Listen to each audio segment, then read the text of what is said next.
Eccellenza, President Dr. Vella, Eccellenza Monsignor Arċisqof, Mrs. Vella, Patrun tal-Hospice, Sinjuri distinti, Sinjuri, kollegi u ħbieb. Nilqawkom għal din iċ-ċerimonja illum dal-għodu li hija sinifikattiva ħafna għal-Hospice. Ħanaddu minn ftit ieħor għad-diskorsi ta' Chairperson Mrs. Gatt, tal-Eċċellenza tiegħu Monsignor Arċisqof u anke l-Eċċellenza President ta' Malta. U għalhekk ngħaddi mill-ewwel għal Mrs. Gatt biex tagħmel l-ewwel diskors tagħha.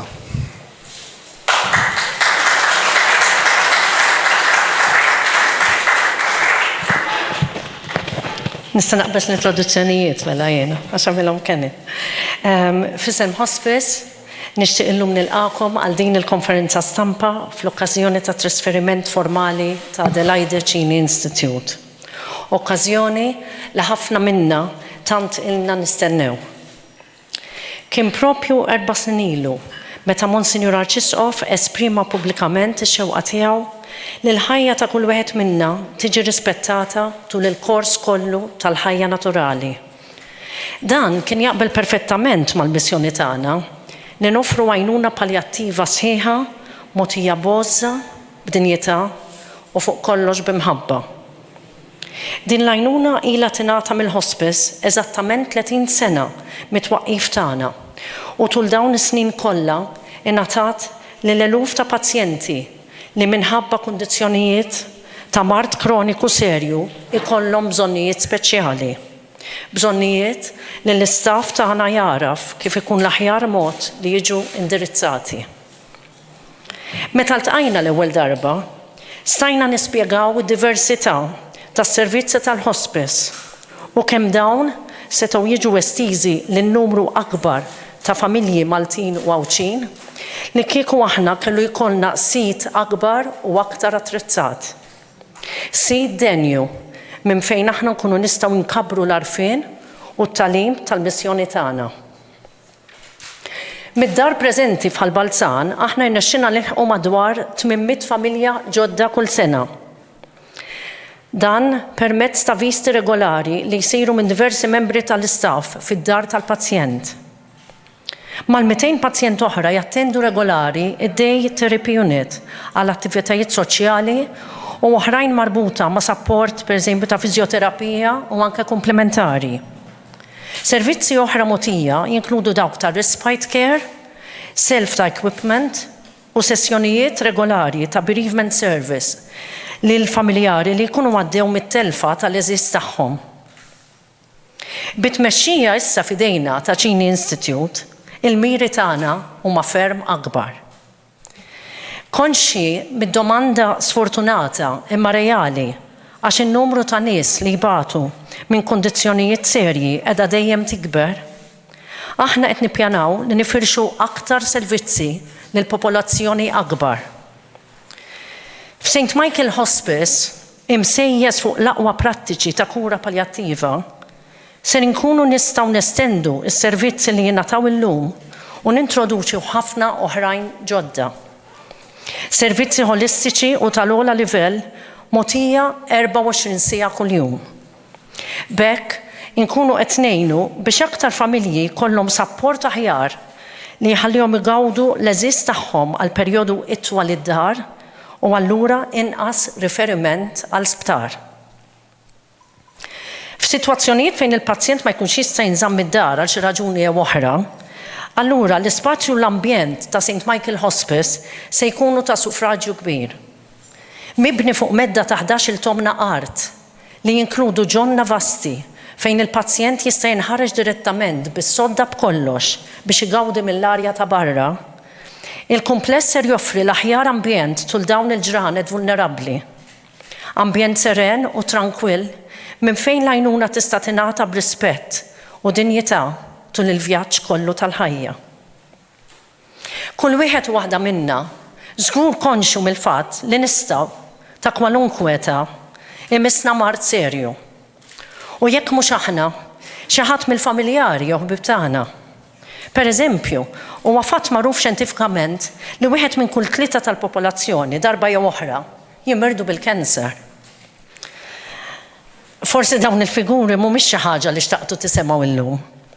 Imma qed ngħiduhom biex naqsmu magħkom il-ħeġġa tagħna li dan il-proġett ta' St. Michael Hospice fuq art Maltija natwawh tul dawn is-sentejn li ġejjin għal benefiċċju ta' eluf u eluf Maltin u Mawċin. Il-permessi tal-bini ingħataw lilna f'Ġunju li għadda u xogħlijiet fil-fatt diġà bdew. Persważi li tifhmu l-bżonnijiet kbar tagħna għal fondi finanzjarji. Il-bidla ta' Cini Institute f'St. Michael Hospice se tiswilna flus kbar.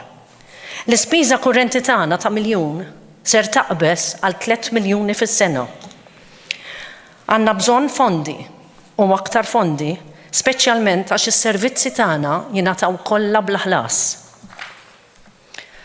Aħna fiduċjużi fil-qalb kbira tal-poplu tagħna, imma s-sorsi ta' fondi li għandna bżonn jisbqu kull livell ta' għajnuna fejjieda u karitattiva ta' ħafna individwi. Ser ikun hemm bżonnijiet kbar li ġaluna nirrikorru għal fondi pubbliċi u dawk privati minn diversi entitajiet. Dawn l-isforzi diġà bdejna nagħmluhom u bi pjaċir ngħid li numru żgħir femuna u aċċettaw l-istedina tagħna li jerfgħu biċċa mill-piż finanzjarju tal-proġett. U minn hawn nixtieq nirringrazzjahom. Nixtieq issa fuq kollox fisem sħabi fuq il-Kunsill Amministrattiv nirringrazzja lill-Eċċellenza tiegħu Monsinjur Arċisqof u l-Arċidjoċesi tal-fiduċja li wrew fil-ħidma tagħna u rikonoxximent tagħhom meta qed jgħaddu f'dejna din il-ġawra ta' proprjetà. Ħajr kbir ukoll jixraq lil tant benefatturi ġenerużi, tant volontira li b'qalb kbir jagħtu l-ħin tagħhom lill-impjegati ħabrieka tagħna u lil dawk kollha li jaħdmu minn wara l-kwinti. It-triq li baqa' biex naslu hija twila u l-isfidi li qed niffaċċjaw huma ħafna. Imma lan huwa wieħed nobbli u nemmnu li ser naslu. Għalik, għalija, għalina l-koll.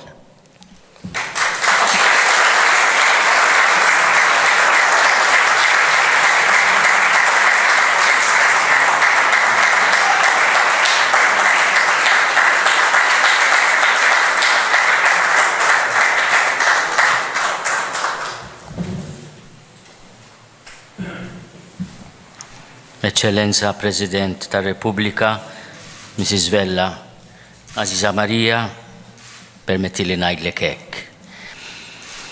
Grazzi ħafna tal-kliem entużjażmanti tiegħek u anke tal-kliem ta' gratitudni tiegħek.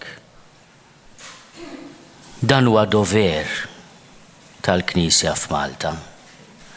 L-ewwel dover hija li l-proprjetà li ġiet avdata f'idejha tinduża bl-aħjar mod.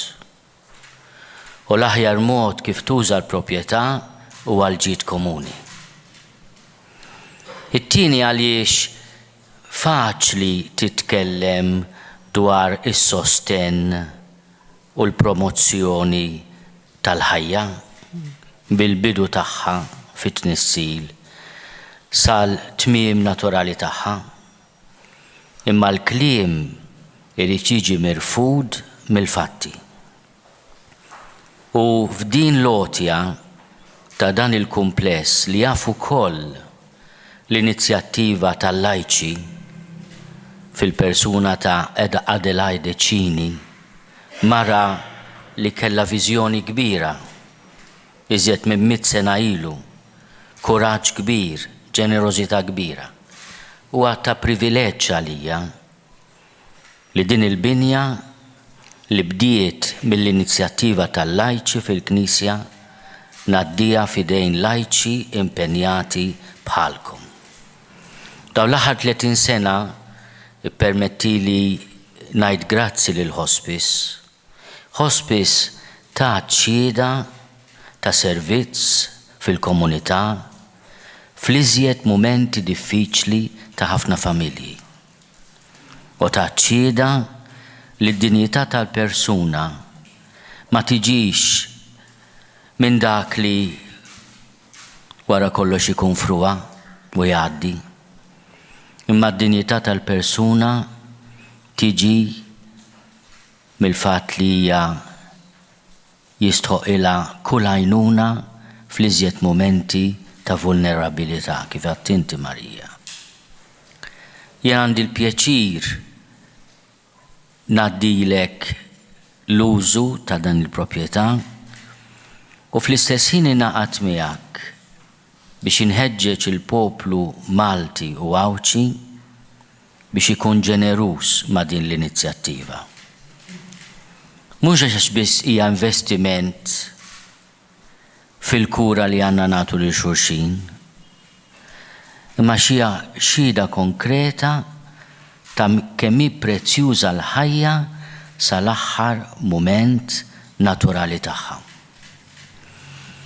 Fil-bidu ta' Lulju kolli l-opportunità ta' kollokju mal-Qdusija tiegħu il-Papa Franġisku u tkellimna fuq ħafna affarijiet pas-soltu. U kellimtu wkoll fuq din l-inizjattiva għax niftakar li kienet is-sena tal-ħniena.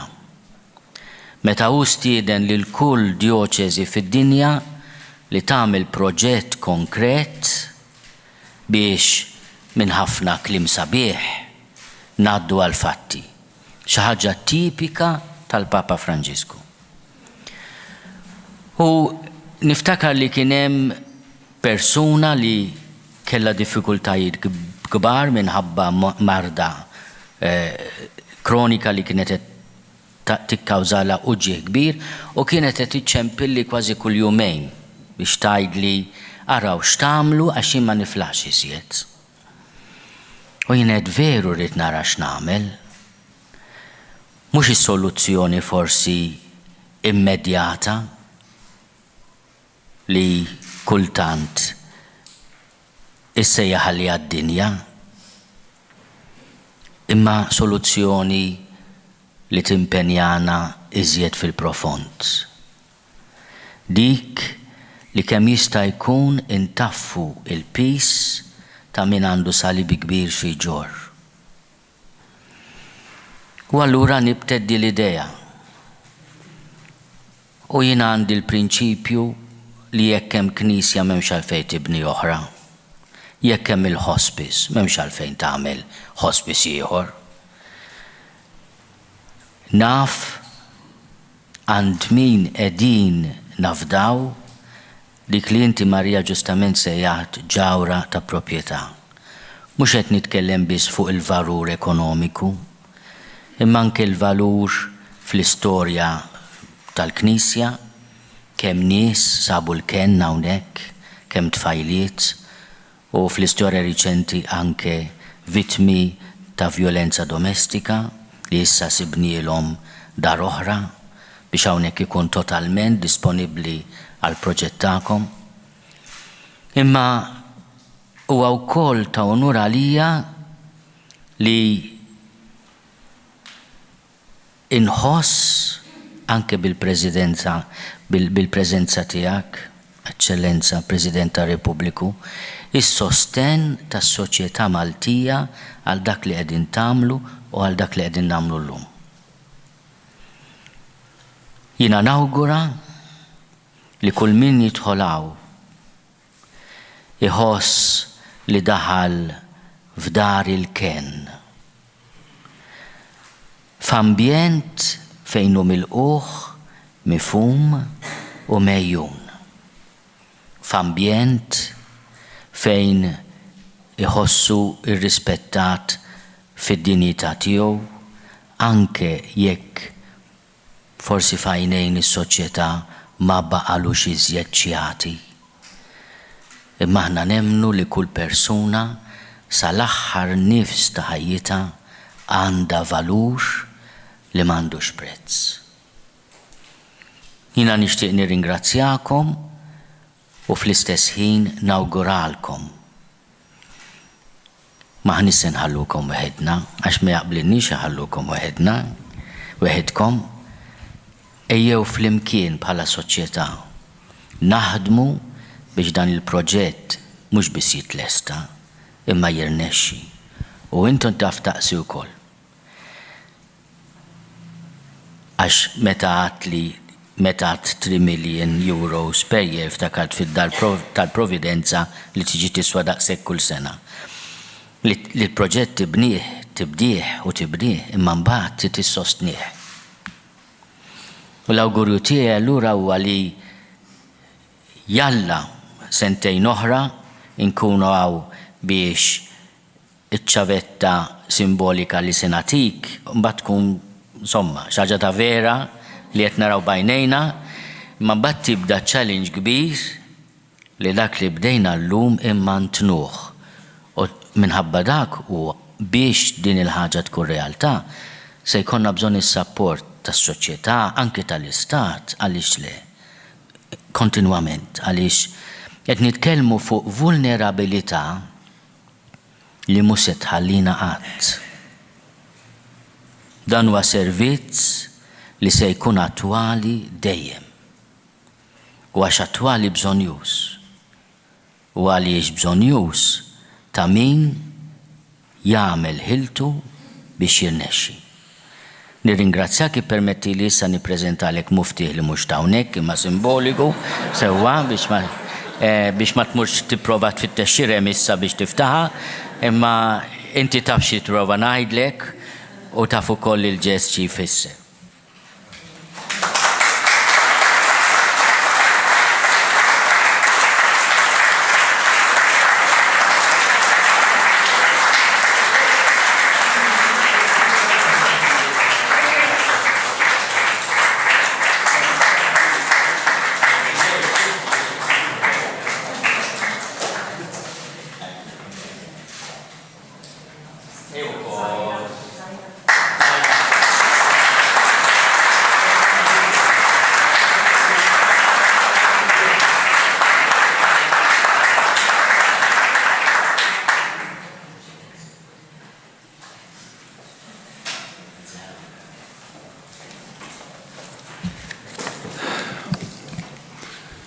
L-ewwel qed nilqakom hawnhekk u sinċerament wara dak li qalet Mrs. Gatt u l-Arċisqof ma tantx mhux inkompli nżid, però ta' ġaret nagħmel importanti huwa l-fatt li l-preżenza tiegħi hawnhekk flimkien ma' Marti huwa biex wieħed isu jagħti mhux is-siġill imma l-approvazzjoni tas-soċjetà ċivili għal dan il-ġest nobbli li qed isir illum. U dan ngħidu b'konfidenza anke mill-passat tiegħi bħala tabib meta kelli każi fejn naf x'issarra fil-hospice. Fejn inti għandek servizz li hu b'xejn u li naf għal dal-aħħar 30 sena ingħata b'imħabba, b'kompassjoni u anki b'professjonalità. Il-ġest tal-lum huwa xi ħaġa li jikkonferma l-apprezzament kemm tal-Knisja u kemm anki il-qudiem mill-istat ċivili tax-xogħol li qed jagħmlu l-hospice. Huwa ġust li jkollok post bħal dan, proprjetà kbira bħal din, li qed tiġi underutilized, mhux qed tiġi utilizzata kemm suppost, li wieħed jgħaddiha biex jara kif se jkabbar il-proġett u jkun jista' dak il-ħolm li jkollu jipprova jattwah. U ngħid il-ħolm għaliex il-hospice wara da żmien kollu tipprovda s-servizzi kollha, hemm il-proġett li issa jibda jkun hemm anki inpatients, pazjenti li spiċċaw ikollhom il-bżonn li jidħlu hawn ġew, ħalli kif qal l-ċenza tiegħu l-Arċisqof jgħaddu l-aħħar żminijiet ta' ħajthom fis-serenità, fil-kwiet u fl-imħabba. U għawri nagħmel riflessjoni u nagħmilha bħala tabib u anki bħala bniedem li nirrifletti ħafna fuqha. Wasal iż-żmien illi l-palliative care tibda tingħata iktar u jkun hemm inqas terapija aggressiva għal pazjenti li jkunu waslu fl-aħħar u li nkunu nafu li ma sanawhom xejn iktar. Din hija xi ħaġa li hemm linja diffiċli li tdefinija meta twaqqaf dak li taħseb li ħajranġa u tmur mbagħad biex taċċetta r-realtà u tgħin lil dak li jkun biex imur lejn il-fini normali tagħna l-kol kemm aħna. Hija xi ħaġa diffiċli biex tiddiskrivija hemm ħafna kitbiet fuqhom, hemm ħafna min jirrifletti meta u kif u sa fejn, imma huwa fatt li hemm bżonn illi inħallu il-pazjenti tagħna lilna nfusna eventwalment illi nitilqu minn id-dinja bil-kwiet, bid-dinjità u bis-serenità. Il-kura aggressiva li taf li fl-aħħar mill-aħħar mistamil mirakli biha hija fatt li teżisti u rrid ikun hemm l-umiltà tal-professjoni medika tgħid jien hawnhekk nasal. U m'għandix għalfejn immur iktar il-bot minn hekk għaliex naf li mhux se nasal. Dan hija riflessjoni li hija forsi daqsxejn waħda tidħol anke l-etika morali fiha u medika, imma hija importanti li wieħed jagħmel. Din hija il-ħsieb tal-hospice. Il-ħsieb tal-hospice huwa dak li once li l-mediċina, once li kull min għandu jagħmel interventi, mediċini għamilhom, issa li m'hemmx tagħmel hija ngħinuk ħalli tmur bil-mod. Però mhux qegħdin nitkellmu biss għax forsi l-impressjoni dak il-pazjenti tal-kanser. Hemm ħafna kawżi oħra illi wkoll waslu għal dal-kundizzjonijiet illi mhux neċessarjament il-kanser imma oħrajn li anki jiddependu mill-ambjent familjari tal-individu li f'hemm min kapaċi jieħu l-kura paljattiva ġewwa daru, mdawwar bil-familja, però hemm mbagħad min ma jistax assolutament jaffordja kemm minn ċirkostanzi u anke forsi minn spazju li jkun qiegħed ġewwa daru biex jasal għat-tmiem dinjitus tal-persuna umana. U għalhekk jiena minn qalbi nirringrazzjakom tax-xogħol kollu li għamiltu, nawguralkom illi għas-snin li ġejjin dal-proġett jikber, dal-proġett jagħti l-frott tiegħu. Jiena nirringrazzja l-Eċċellenza tiegħu l-Arċisqof u l-Kurja għal dal-ġest dobbli, naf żgur li eventwalment il-Gvern ukoll jagħti s-sem tiegħu bħalma anke tagħmlu użu minn fondi tal-European Social Fund biex tippruvaw tkabbru dal-proġetti bħalma tajjeb Mrs. Gatt, dan jinvolvi flus kbar. Dan jinvolvi flus kbar, però bla ma nkun qiegħed nilagħba wisq ta' spiritwali ma kif għal liċenzja tiegħu jekk wieħed jaqta' qalbu kieku l-istitut li għandna ġewwa Siġġiewi tad-Dar ta' Providenza kieku ma jeżistix. Jgħix u mhux tal-li jgħix tal-li kont sorpriż meta kont hemmhekk u qalli aħna nipprovdu żejjed tagħna għandu ħadd ieħor minn dak li jirċievu kuljum u dak li huma ħaxix u hekk qalli aħna nipprovdu mbagħad il-ħadd ieħor u bqajt inħares leħu ħares kemm kemmel fuq biex nipprova nifhem għaliex ma stajtx nifhem din. Però bla mantaw li ringrazzjakom ta' din l-okkażjoni tal-lum, nawguralkom ħafna suċċess. Naf li ovvjament inkom tinvolvu numru kbir ta' volontiera li ma' professjonisti, carers, il-helpers u għad servizzi li jintaħsbu fuqhom li ħadkabru ħajkolkom bżonn ħafna iktar. Però jiena nemmen li meta inti għandek proġett li huwa ġenwin, proġett li diġà ir-riżultati tas-snin kollha ħatattiraw bla ma tridu ħafna volontiera. U dana wassalni forsi anke riflessjoni oħra. Riflessjoni li irrealizzajt kemm li President filli indunajt kemm inkejl ħafna diskors li ngħidu għax iż-żgħażagħ ma tantx huma interessati u ż-żgħażagħ sfrattati l-ammont ta' żgħażagħ li hawn li huma kommessi għal volontarjat. U jekk hemm il-darba jaraw triq li dritta, triq li hija qed tagħti riżultati, jiena konvint li mhux qed ngħid bla sforz, ma ovvjament tattiraw bla dubju ħafna minn dawk in-nies li jinfittxu fejn ħajatu kontribut għaliex minkejja illi naħsbu li d-dinja kollha materjali l-lum il-ġurnata għataw minn ifittex dak is-solliev, dak il-gost li qed jagħmel xi ħaġa li għalkemm mhux qed jitħallas imma qed jagħtik ċertu sodisfazzjon intern. U jiena nemmen illi meta wieħed jagħti l-eżempju qed jissettja t-triq bla dubju ta' xejn ħajkun hemm min jiffollowjakom. Again mill-ġdid nawguralkom, naf li tħalltu bħalma l-Ċenzija l-Arċisqof deħlin għal biċċa għadma jibsa kif jgħid il-Malti, però bil-kuraġġ u bil-tenaċità li wrejtu ta' 30 sena li għaddew konvinti li tagħmlu suċċess fil-futur. Ningrazzjakom.